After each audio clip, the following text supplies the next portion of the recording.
and I, who are about 15 minutes apart as the crow flies. We've got Joe and John, who are about 15 minutes apart as the crow flies. And everyone went, wait a minute, where's Dan? Not where were you on screen, but where are you on the planet? Oh, New York. Oh, very good. Well, that would have to be a really fast crow for you to fly up to to be with Alban in Maine. It would be. Yay. I started this out saying, what have you guys been cooking? Because sometimes I am more intentional about someone where I'm, come on over to the table. Let's talk about aspects of aging, because I actually find people who want to, who have been thinking about it. It's just kind of a natural part of where they're going and where they are right now. And Roger, you came over to the table first today, and you said, I said, what have you guys been cooking? And you just jumped right on it. What did you say? Every one of us is bringing fresh ingredients, and we don't know what the other is going to say. And that's why this conversation, I think, will be really interesting. When the soup is made, we'll look back, and the flavoring that you've got together here is going to be creative, and it's going to be spicy. You're right. Here's the big pot, and I've got the fire going, and the stone is going in. Anyone know the story of stone soup? So I've put in the stone, and here you are, the village. And I've said, boy, this stone soup would taste better if there was just one more ingredient in it. And you've all brought ingredients in. So I set the table, and I've got the hot water going. I know that each of you has ingredients that pair well with each other. Roger, what ingredients do you bring into this cooking show? I'm going to bring in what I discovered 20 years ago when I burned out as a trial lawyer and was looking for a new passion. I wanted to find something, and I became a van driver 2 days a week, was advanced to full-time activity director with no training other than the corporate trainer came down and said, don't forget the 3 B's, Bibles, birthdays, and bingo. With that in mind, that was the training back then. With that in mind, I fell in love with the idea of what's now called non-pharmaceutical interventions. By having that contact, just like Dan had, in what I call in the trenches, in the days that there were no other options except Bibles, birthday, and bingo, and make sure that people are happy, and lots of pills. And now, inspired by Alive Inside and the work that Memory are doing, which is exactly what I was doing, but there was no name for it. We're right on the edge of non-pharma through what Memory Lane TV can do and Photavia. I wish that I had these tools when I was an activity director. And so what we're creating, I believe, with John in the mix and Joe, is that we're giving tools that can be used by families, by staff people, and the double-sided benefits of a staff person who knows, because you educate them why music or why the relaxing and inviting Memory Lane videos or Photavia, why is it working? And they will then be engaged. So we're on the edge of a new toolkit before you have to get into the pharmaceuticals. I totally understand that from a background of hired caregiving. And I can see the van that you were driving. I can see that vehicle and the keep them happy and invent it. And instead you are giving, you're equipping and training and starting with answering that question, why do we do this way?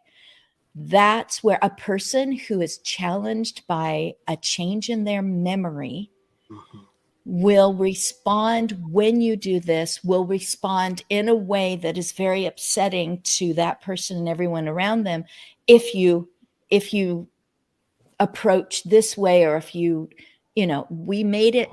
I know what you're talking about, and it is like, the choir starts singing and the light comes streaming through the clouds, and it's like, we need to do this with our people, our loved ones, our residents every day, because look at the response. They're opening up. Tell me more about these ingredients. That's what all of us see. And I remember first seeing Dan on the trailer for the movie.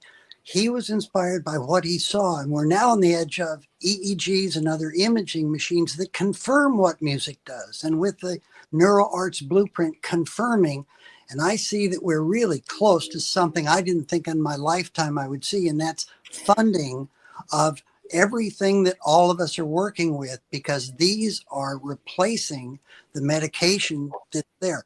The other is that in the 11 years that I taught gerontology courses in Portland, my favorite college course ever that I designed was cognitive activity design.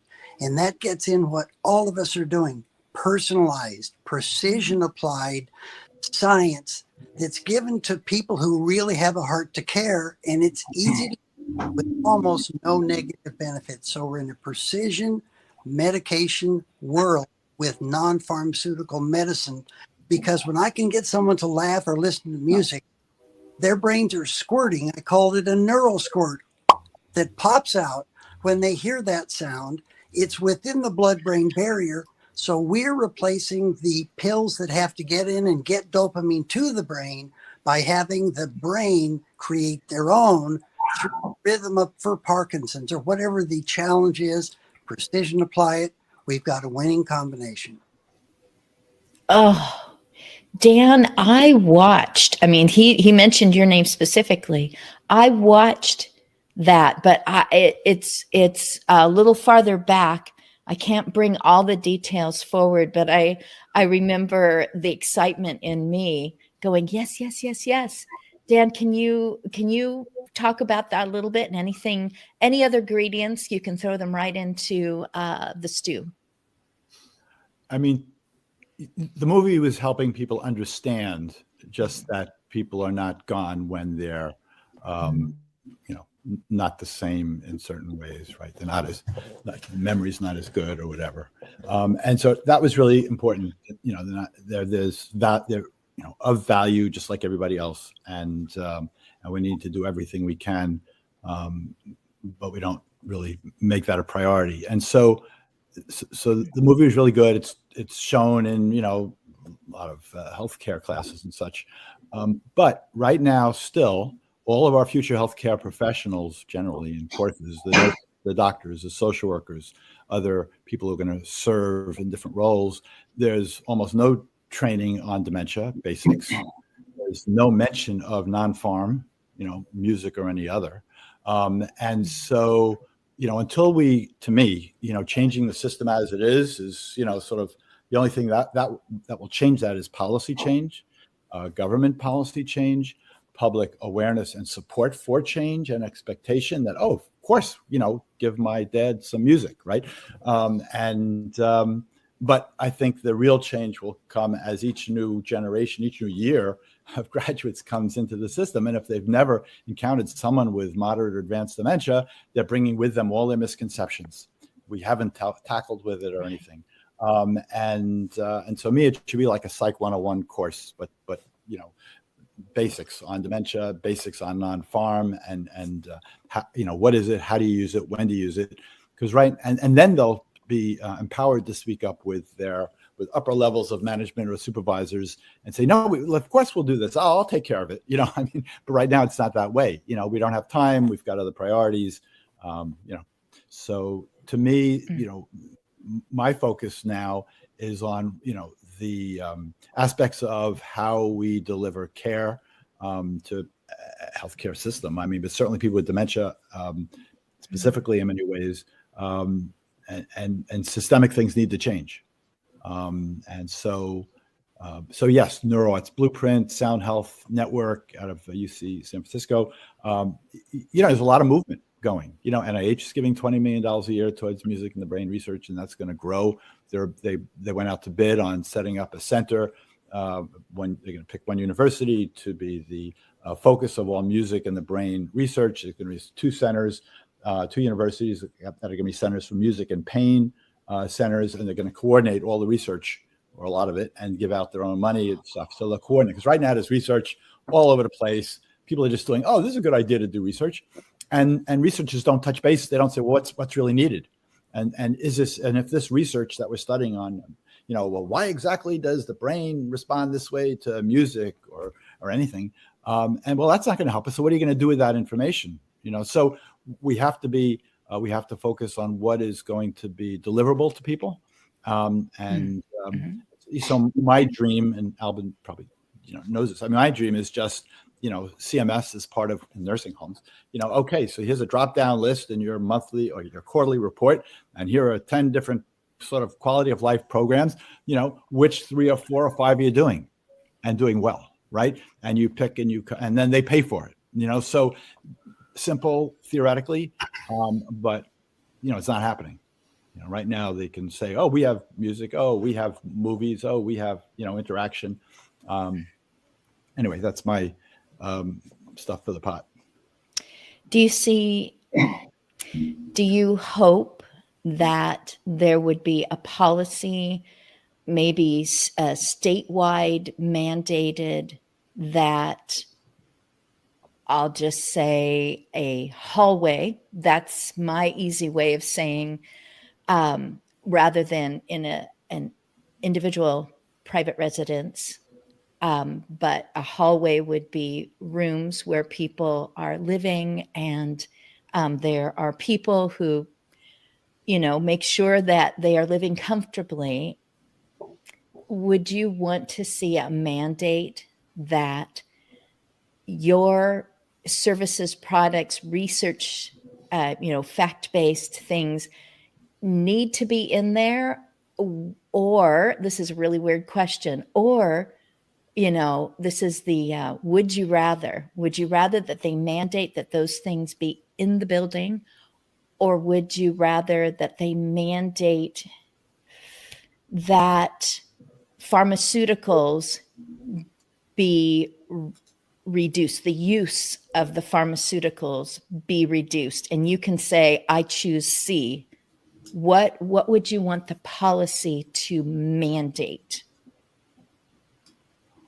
So if it's a choice between mandating non-farm and reducing, drugs, I mean, I think they just go together to some extent. But you've got to start with the mandating non-farm, because they've already, CMS and nursing homes specifically, they don't do this in assisted living. They don't do this for doctors in general.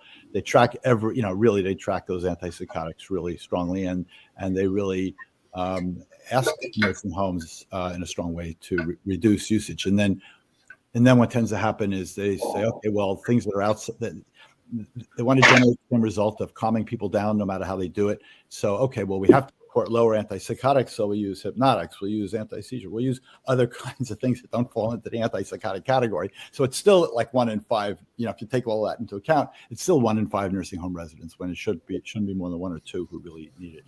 So I don't know, I would go with the first, and the other hopefully would follow with, research and stuff. And research is tough because, and there've been different studies on music and reducing medications, antipsychotic meds, and a big one with 4,000 nursing home residents in California reported, yes, we did reduce significantly. Others might not, but they don't really track they don't really track it well. There's a lot of confounding variables in a nursing home environment, so it has to be done well. And that's why NIH is really saying, look, we want to really redo a lot of the research that's been out there, or do it in our way. Randomized controlled trials, large size. Once we do that, they'll turn on the money spigot. I totally track with that, because I could see mandating that you provide all these programs. It could sit on the shelf. It could not it could be purchased, but not be fully used to its capacity or used correctly, or having the activity director, Roger was talking about, be fully trained. But I agree with starting with mandating down, de-prescribing.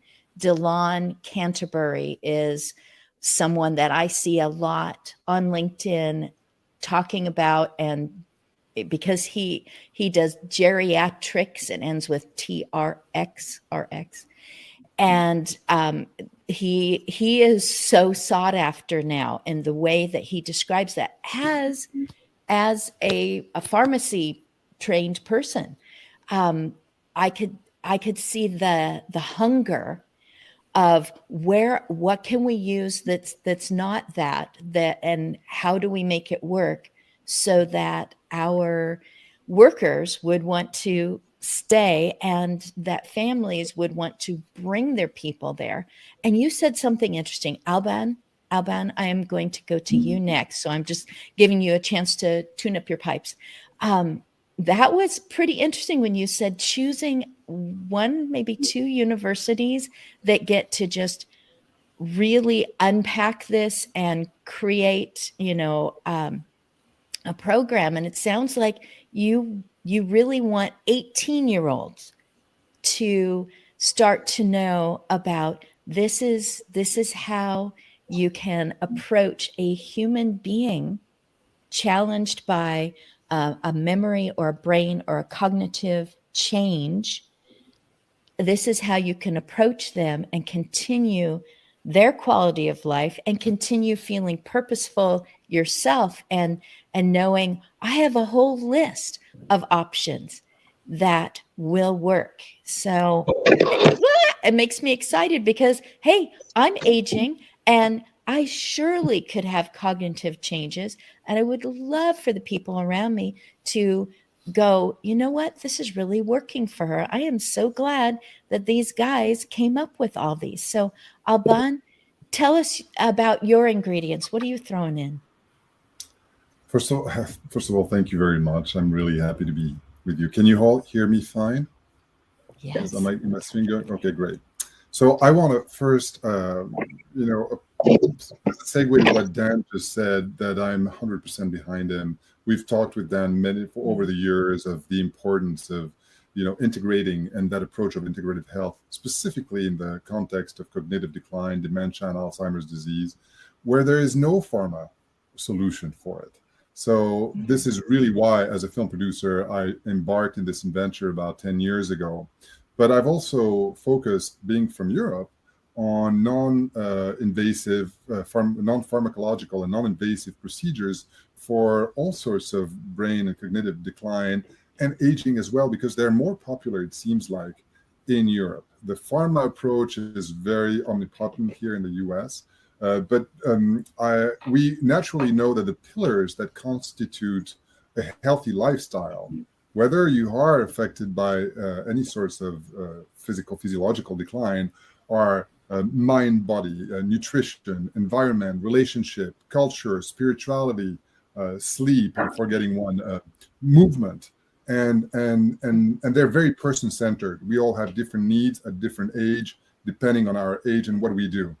And it seems that when we're getting to a point where we have to focus on one or the other, we forget about the scheme and the big picture of things. We either focus on big pharma or on a pharmaceutical advance to treat something as if it was universal. And we forget that everything comes in small doses. This is why when I started this journey, first of all, I was inspired, and we started pretty much at the same time with Dan. Dan was focusing on music, and as a film producer, I was focusing on visuals and audio. And then I realized that being in the field for almost 10 years now, that most of what I was facing was multisensory, was related to those pillar of those holistic approaches of health. You need to breathe, you need to sleep well, you need to see things, you need to hear things, you need to feel good. And all that is not really encompasses yet in the research, although since about 5 decades now, I mean, Oliver Sacks was one of the precursor of the use of music in dementia particularly, but there's an abundance of research already existing that we're not leveraging. And as a segue to what Dan was saying, we are working currently with Brown University, and hopefully we're going to start our study this year. And I know that Brown University studied with music and memory for about 2 years and came to very conclusive and important results saying, yes, this is really good. This increases, there is a direct correlation between well-being, health, diminishing of pharmaceutical components, and linked to our how we manage those symptoms are directly linked to non-pharmaceutical approaches. But we need this to be vetted. And one of the things that's preventing us from doing this is the current situation of the senior living industry. As you all know, post-COVID, this is an industry that has suffered a lot, and the HR involved in it. We're talking about activity directors. Yes, but activity directors are bombarded with things. They have very small budget to do anything. And most of the time, CNA and nurses who are already working so hard don't have time to implement, music and memory, Photavia, memory lane TV. They feel like they don't have time. This is not their job on top of everything else.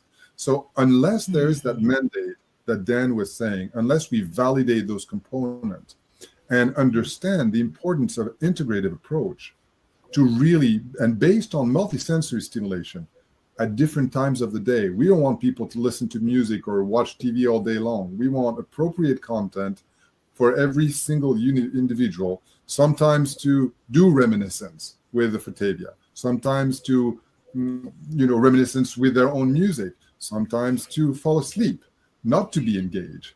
And all that spectrum is really important to integrate when you're dealing with cognitive decline at all elements, because part of that is really rooted into the well-being of the patients. And I am a firm believer in mind-body medicine.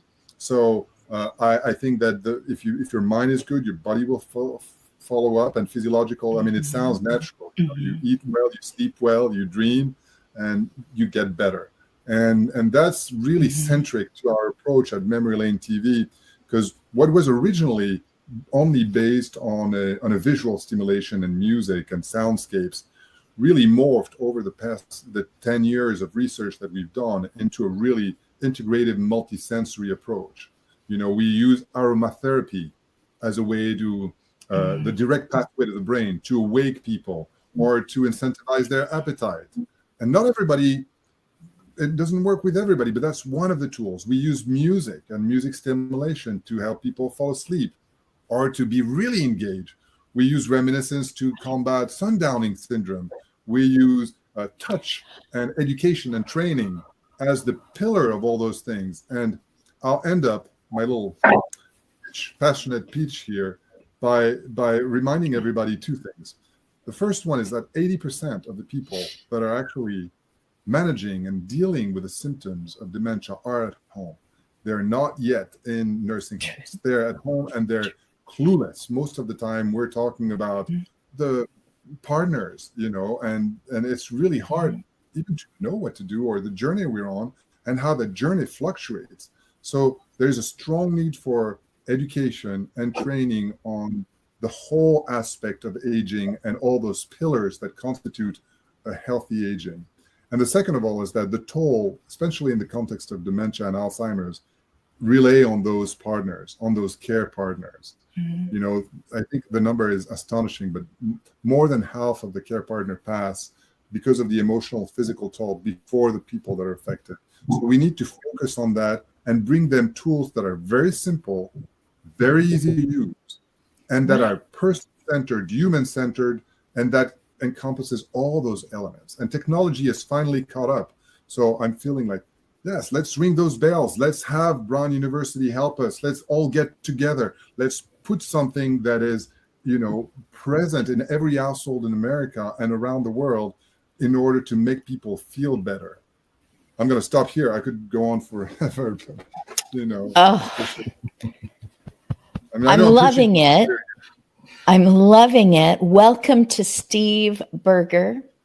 And to Helen Murphy, Helen used the metaphor of fabric, that it needs to be in the fabric.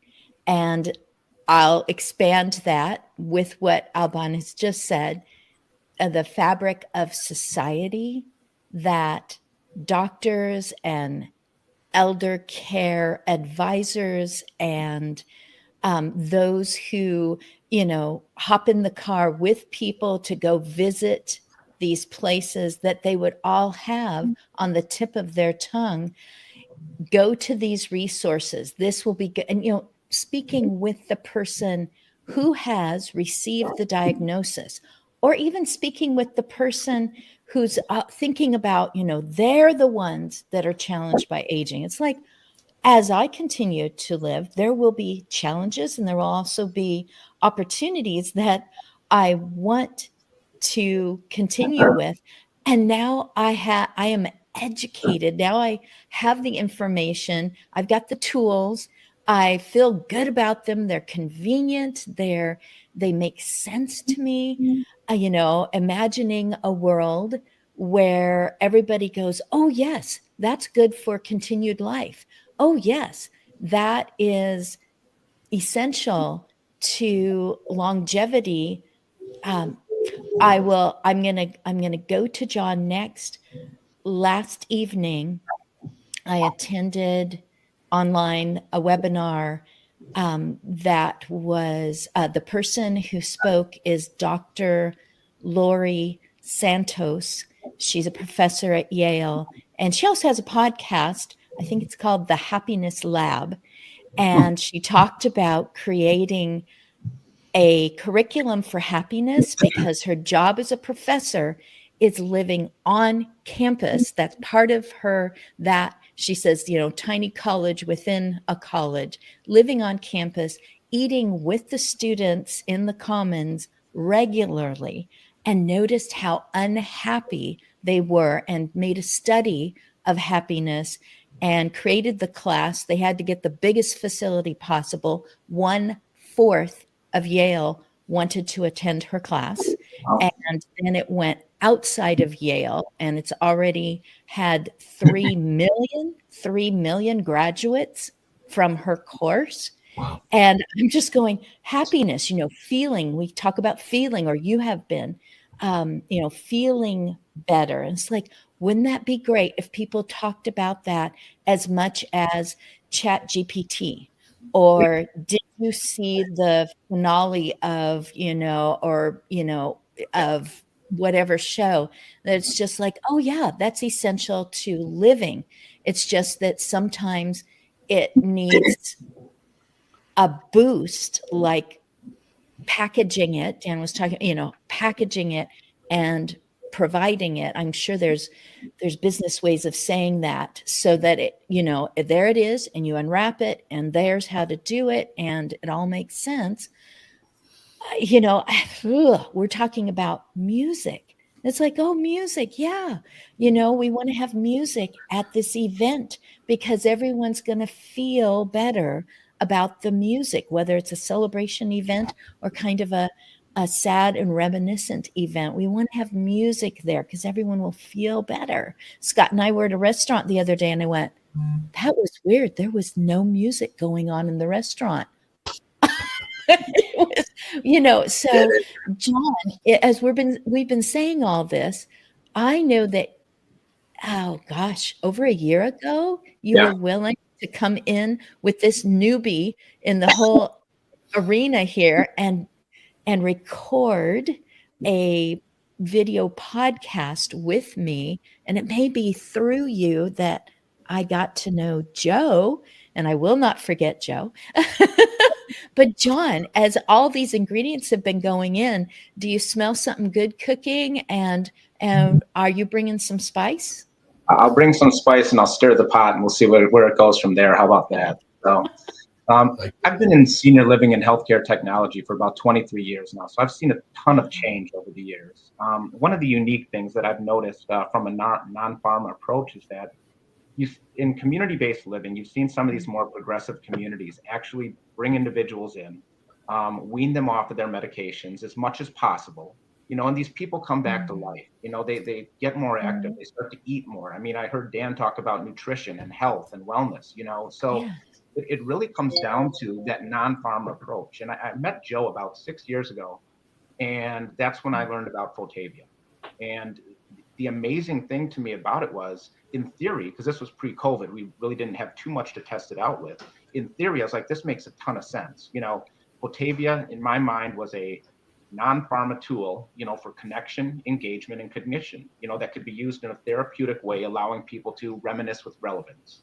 And that's what it really comes down to. I think everybody's on their own cognitive journey, no matter where they are. So it's about, how am I able to engage and connect with them? And then once we get to meet that individual. With Fotavia, it's that, that imagery, that whether it's music, whether it's imagery, that 2-minute V clip, something is going to resonate with somebody on a certain level, no matter where they are on that cognitive level. Okay. So there was recently, in the past year, a term coined neuroaesthetics, which is the scientific study of neural consequences of contemplating a work of art or a picture or music, whatever that looks like. So there is science behind, the cognitive ability and function of an individual when they see or hear something. And when you reach in there and grab that individual that's still there, a lot of people tend to think, this person's just not there anymore. They're there, So when you're able to reach in there and, get a hold of this individual, that's a great opportunity to learn something about them. So we talked a little bit about community-based living, but what about where the continuum of care starts? At home, in-home care, that sort of thing as well. So when you have a caregiver who may be 25 years old and maybe an individual that you're providing care for that's 75 years old, they may both love sports, but that's a 50-year generational gap there. So what can you do to bring those two things together, bring those two people together over a common topic that will allow them to connect in a meaningful yet impactful way and foster a relationship that makes sense? And that's why I was fascinated with what Fotavia was doing. And I really saw it for what it was. And what Alban said and Dan said, there's so many more tools out there. And I think the one thing that we keep coming back to is it's got to be a tool. It's not going to be the end all be all solution, but it's got to be a non-pharma one. And I think that's the critical component to where we go with all of this moving forward, because there are so many ways to impact an individual's life that doesn't include pharmaceuticals. So from that standpoint, I will share with you that in theory, we knew prior to COVID, at least I did, how this worked. But we've done these Showtime movie events. And when you get out there and you see the individuals, you get 30, 35 people in a, activities setting, and you see them start tapping their feet to the music, or you see them start answering questions, or they see a picture and they just light up. We did an event recently where we had a microphone and we were like handing it to people. By the end of the event, people were grabbing for the mic and like, hey, let me talk. And it's wonderful. I mean, because it's like all of these people have these different experiences. So even if it's not a caregiver resident type connection, these people, you may have a new resident that moves in per se. And now they just learned that, John Wright over here likes the Beatles and this, that, and the other. Hey, I love the Beatles too. Now I've got somebody to talk to. I have a new connection. I've got a new way to interact with other people on an interpersonal level. And it doesn't matter if you're 5 or 123, as Roger would like me to say. It all makes sense. I mean, it's ageless and it's timeless. And it really gives people an opportunity to just learn who individuals are without a pharmaceutical approach. So whether it's music, TV, imagery that way, it's very powerful. And, as Dan mentioned, if we can get some backing behind this, and Alvin said with the study with Brown University, I mean, there's a lot here to unpack, and there's a lot here that can be impactful for the people that we're providing care for, but also as well as the people that are providing care for these people, because it's that connection that's critical in the way that we interact with these people. So I'll kind of toss it off from there, but hopefully I added enough spice to the soup for you. I know. It's just the right amount. It's just the right amount. I will say, if there is a pharmacist who ever watches this or sees this, I'm grateful for you. I know you're stretched too thin in this year of 2023 and have been for a while.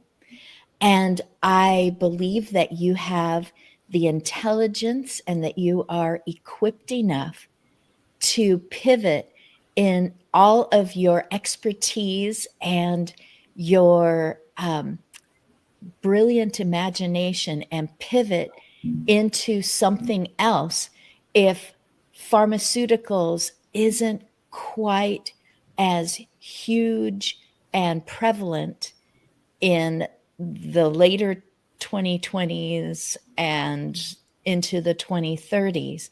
I believe that you are going to innovate something else. Management of, or the owners of, or the board members of can pivot into something else. And I do believe that you all want to have a happiness factor and be treated in a more than a humane way, but that you would want to have all these options and well-trained people around you, loved ones in your home that go, oh yes, I've played with this myself. It's been gamified.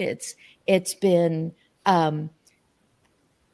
caused to be more interactive, and that those people, you were mentioning a 25-year-old and a 75-year-old, that some of those people will be like, I like doing this, and I don't necessarily have the aging challenges. So Joe, what I want to ask you is, do you sing?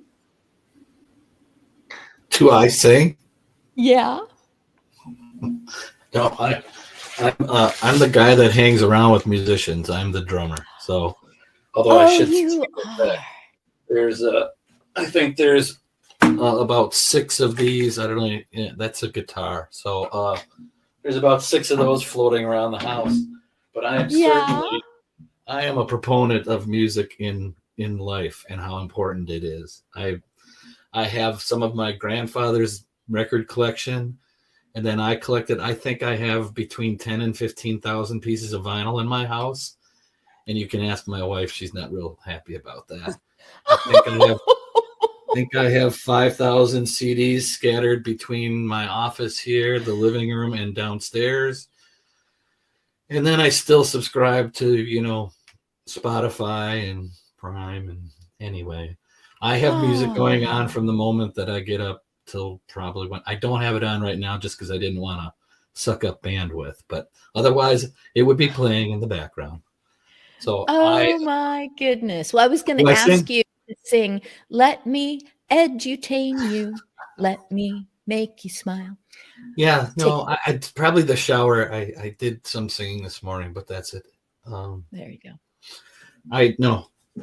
I have to tell you though, it's fun. I kind of enjoy. I'm the guy sitting in back too, going, I love listening to these guys. So I met Alban about 3 or 4 years ago, I think, through a mutual friend, Ellen Belk, and I think we connected. He's a filmmaker doing some great things, and then when we learned more about the science and some of the things he was exploring, it was. I mean, we've been talking on and off for at least that long about how to maybe package things or maybe how to walk along that hallway together.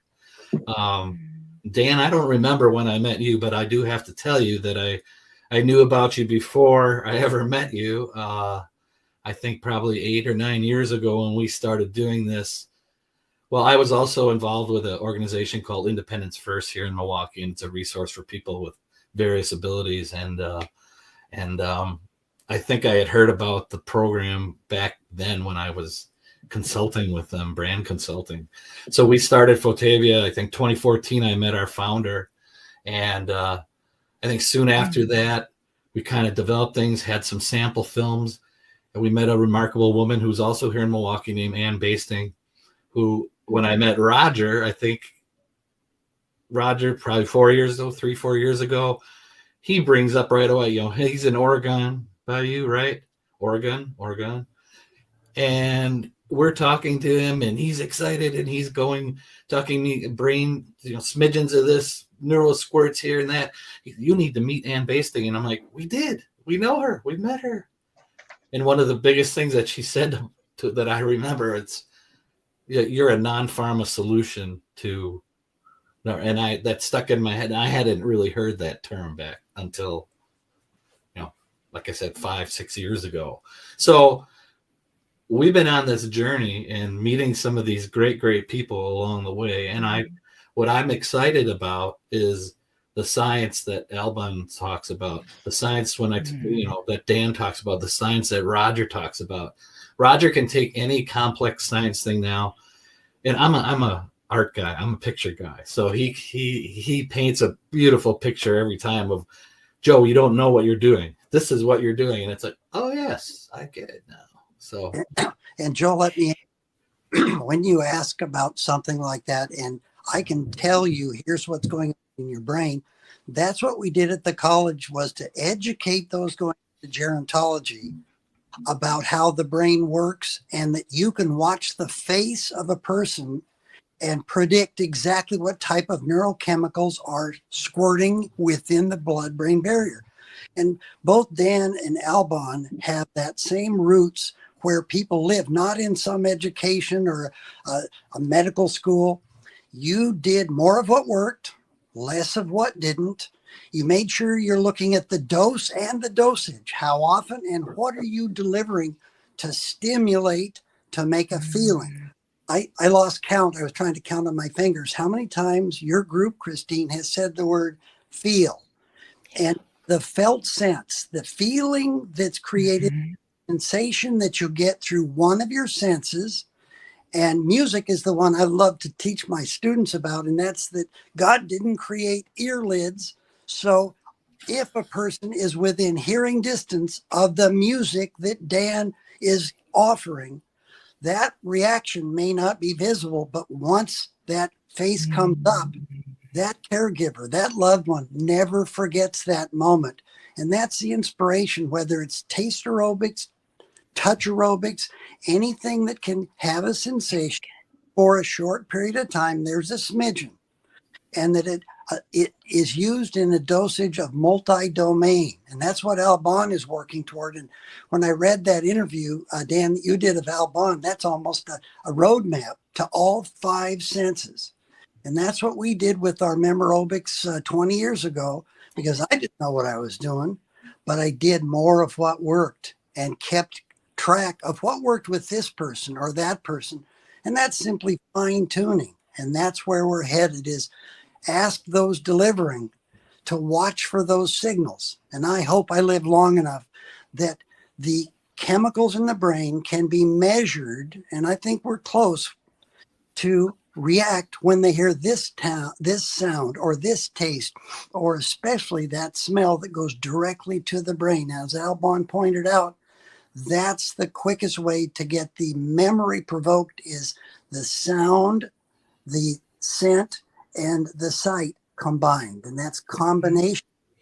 But the caregivers need to know how many minutes, how many times a week, and that's the dose and dosage. Yeah, the Boy Scouts you assembled here today are fascinating, Christine. I just want to follow up though real quick. Roger talks about the dose. So when we figured out that our 2-minute V clips were a perfect length to tell the stories, what we're doing, to get in, out, curate like you're going through an art museum. That was part of it. So then we're treating it that way for multi-senses. If you have, if you're sight impaired, we have the voiceover. If you're hearing impaired, we have the type on screen. So we're trying to be as inclusive and sense positive, I guess, as much as possible. I do have to tell you, John mentioned, the pandemic caused some problems, I think, for all of us, but it created some great opportunities. We got to create about 200 more pieces of content, and came up with this nutty idea for something called Fotrivia. So what we do is we package questions that you just learned in our 2 minutes at the back end and engage people that way. So then we invented these Showtime movie nights, and when things opened up last year, John and I have done, I don't know, a couple dozen over the last year and a half. And each one, I've met somebody new every time. I can tell you a story about somebody that I met there. And it's just amazing. And I feel, that the activity professionals involved, it's sometimes we'll go in, we walk in with 16 minutes of content. It turns into an hour and 40 minutes of discussion. and they kick us out. They have to kick us out. So, but it's great. One event we went to, and this woman finds out that, oh, well, this woman went to school up in Tigerton, Wisconsin. Oh, did you know? No. And did you know there are tigers there at their high school? No, I didn't know that. Did you know that she lived on a farm? No, I didn't know. Did you know that she had 20 cows? No, I didn't know that. Did you know she had to milk those cows every morning before school? So we learned all that with it. And then what's funny is a 97-year-old gentleman named the Colonel, who happened to be, he knew when he saw VJ Day in Times Square, our first movie we made of the nurse kissing the sailor. Mm-hmm. He's sitting there in our front row with a tie on, a suit tie, and his little perfect pocket square. He knew exactly where he was that moment because he was flying over Germany and he got the news in his headset that the war had ended. He then asked this woman, he said, how many days did you miss school when you had to milk those cows? Their room erupted. It was just, yeah. And that turned into 5 more minutes of farm talk, or not pharma, farm talk with an F. So, I mean, these shows that we do, the one I did last week, we asked the question, and it was a number was the answer. And then the answer, I think, was 26,000. I think on the house or something. And we had a 97-year-old woman. She was kind of close. She guessed. There were a couple other gals, 150, 600. All of a sudden, in the corner of the room, a voice came and said 26,000. And we kind of looked, who said that? And it was a woman in the corner. She was working on a puzzle the entire time, but she was listening. She wasn't able to see the screen because it was off to she would have had to lean, but she was paying attention, and she got it right. She got like 4 answers right. She only got one piece of her puzzle the entire 2 hours that we were there, but apparently she was engaged with what we were doing. But and again, the smiles. And I took some films. I'm sitting behind these ladies, and every time the music in between for trivia comes on, these gals are just do do do do do do do. I love it. I mean, it's fun to see this live, and that's the experience. John and I are the only ones. I mean, or not the only ones here, but the one. I mean, it's hard to express. It's beautiful.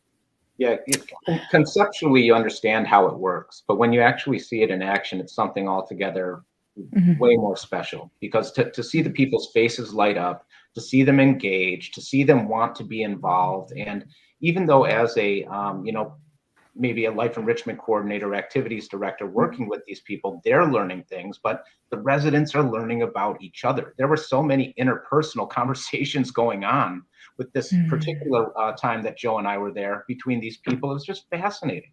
And here's the kind of cool thing that we didn't even set out to measure when we were doing things like this. In most of the activities, it's dominated by women, and the activities director even said, this guy's going to complain and then leave in 2 minutes. This guy won't even stick around for 5 minutes. They stayed the entire time. We're finding more and more men are engaging with this content. So now we're getting that, because a lot of these communities, it's mixed men and women, but a lot of the men don't come to for these activities. So it was kind of a byproduct of what we were doing that we found out, wow, men are really sticking around and really enjoying this, So it was just, it's one of those things you don't set out to learn, but when you realize it, it's like, that's kind of cool. Yeah. I think sort of to your point too earlier, Christine, I mean, the event that I was at last week, and maybe this even relates to what Dan's talking about. I think the more people we get into experience or see this, these scenarios, it's going to maybe help change too. They had about a half dozen young adults from a local high school that were in our session with us. I didn't expect them to be there, but they were working with the program through the high school to live with the residents and work with them and whatnot.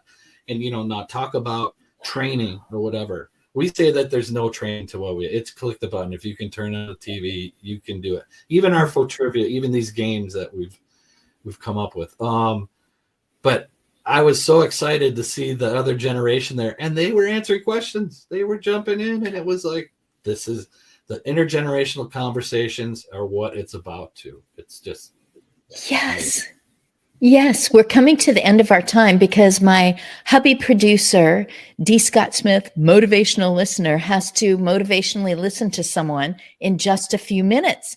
And so we're going to go round the screen and we're going to start with Roger. If Roger wants anyone to get in contact with him, that he will tell them how to do that. And then we'll go around this way.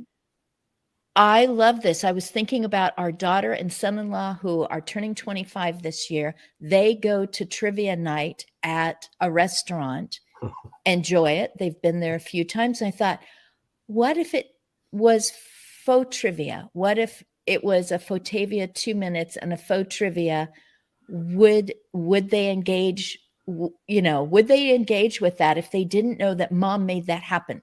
Well, the little known fact is Fotavia started in hospitality and then pivoted. So, but I do think senior living and hospitality are running some real parallel paths right now. So keep that in mind. Yeah. Yeah. Over to Roger. There's a whole lot of us. Roger, do you want anyone to get a hold of you? Yeah.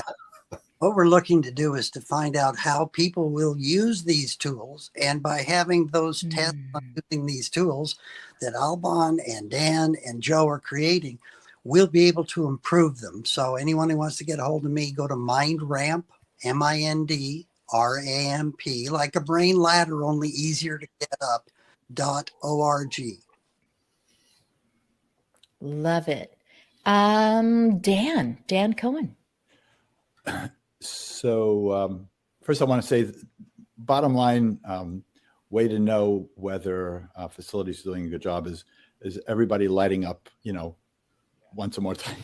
The light up phrase hit me because that's what it is. You're there if you can do that, right? So, so certainly anybody that wants to just talk about how to systemically get things adopted. So Right to Music, dcohen@righttomusic.com, or just write all one word, righttomusic.com.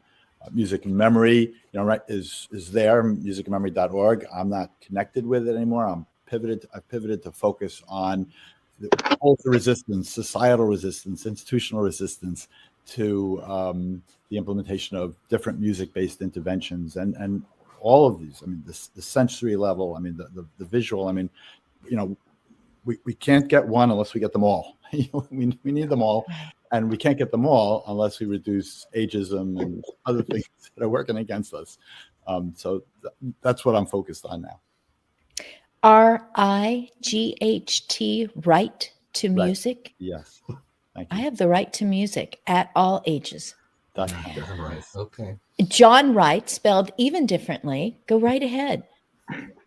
Yeah, so to Roger's point, and one of the things we talked about earlier, the proof is really in the pudding. So I didn't talk to Joe about this ahead of time, but I'm going to throw it out there. If anybody's watching this particular podcast and would like to maybe sample Fotavia, you can reach out to me at John, JOHNW, at Fotavia, PHOTAVIA.net.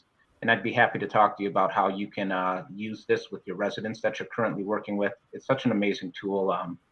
I already knew it worked, but when I saw it actually happen in person, it was pretty amazing.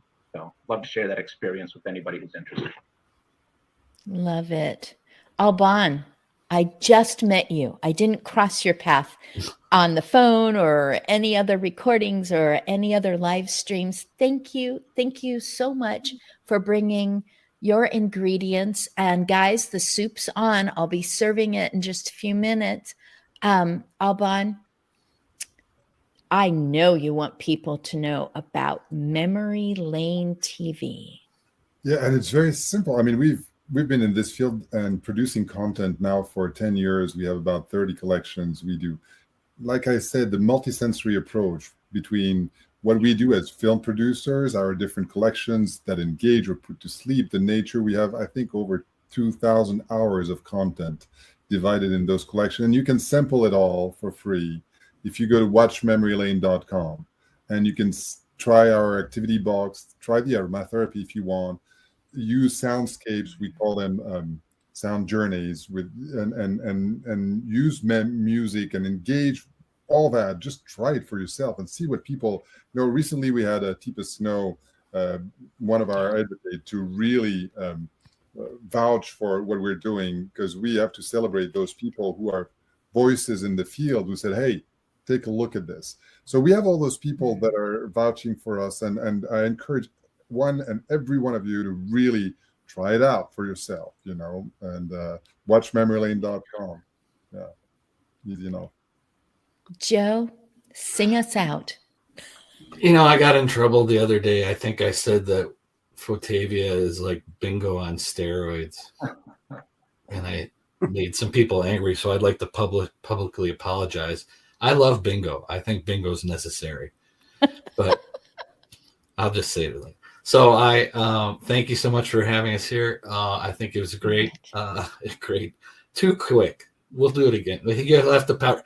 What goes along with another pot of soup? Or maybe we'll make chili or something some other time. But I'd invite anybody to go to Fotavia, PHOTAVIA.TV, and you can go /preview, and you can sample some things for free there. And I'd offer, I think these Showtime, without talking to John or Rod or anybody, these Showtime movie events have been so successful. If anybody wants anywhere in the country, I don't know that we can travel there unless you've got some really good stipend. We'll do it. We'll road trip, but think about us on a Zoom or on a virtual Fotrivia night. We'd love to participate with anybody who'd like to do that. So get a hold of us. And thanks again for providing the fire and the soup, the bowls and everything.